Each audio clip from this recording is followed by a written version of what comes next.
শুভ সকাল, তোমরা সবাই কেমন আছো? এই গরমে এই দেখো আমার গোপুসোনা ঠান্ডা জলে স্নান করছে। অনেক টাইম নিয়ে স্নানটা করাই ওকে, কেন প্রচণ্ড গরম পড়েছে তার জন্য। এই দেখো প্রচুর প্রচুর গরম পড়েছে, জানি না আর কত গরম পড়বে। তো এই যে হালকা করে গা মুছিয়ে দিচ্ছি, কেন বেশি মুছাবো না, গায়ে একটু হালকা জল থাকলে ভালো লাগে। তো তারপরে ওকে নিয়ে এই যে সাজানো শুরু করে দিয়েছি। মালা পরালাম, কানের পরাচ্ছি, হাতে একটা বাঁশি দেব।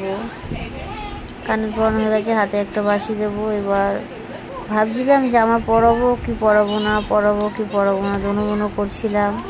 পয়লা বৈশাখে দুটো জামা হয়েছে, একটা মা বাড়ি থেকে এসছে, একটা আমরা দিয়েছি, মানে গপুর বাবা মা দিয়েছে। তো মা বাড়িটা এখনও পরানো হয়নি, এটাই ভাবছিলাম যে আজকে পরাবো কি পরাবো না। তো এই যে এই দেখো গপুর সাজানোর ড্রেস, এটা ভাবছি যে কি করবো, এরকম রাখবো না জামা একটা নতুন পরাবো।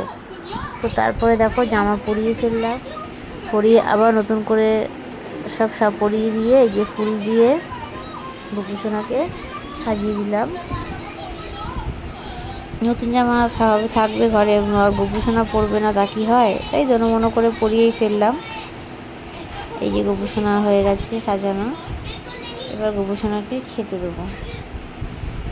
নতুন করে আবার সবই দিতে হচ্ছে।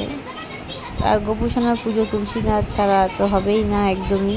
তুলসীদা গোপনে ফুল না হলেও চলবে, তুলসীর পাতাটা দিতেই হবে গোপুসোনাকে, সেটা আমরা সবাই জানি।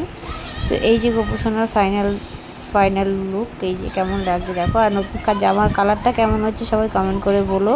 এটা গোপুসোনার মাওরি থেকে এসেছে, আর আমরা যেটা দিয়েছি সেটা তো কালকে তোমরা দেখেছই। এই যে এবারে গোপুসোনাকে সেবা দিয়ে দিয়েছি, খাইয়ে দিলাম একটু। এবার গোপুসোনাকে জল খাইয়ে দেবো। খাওয়ানো হয়ে গেলে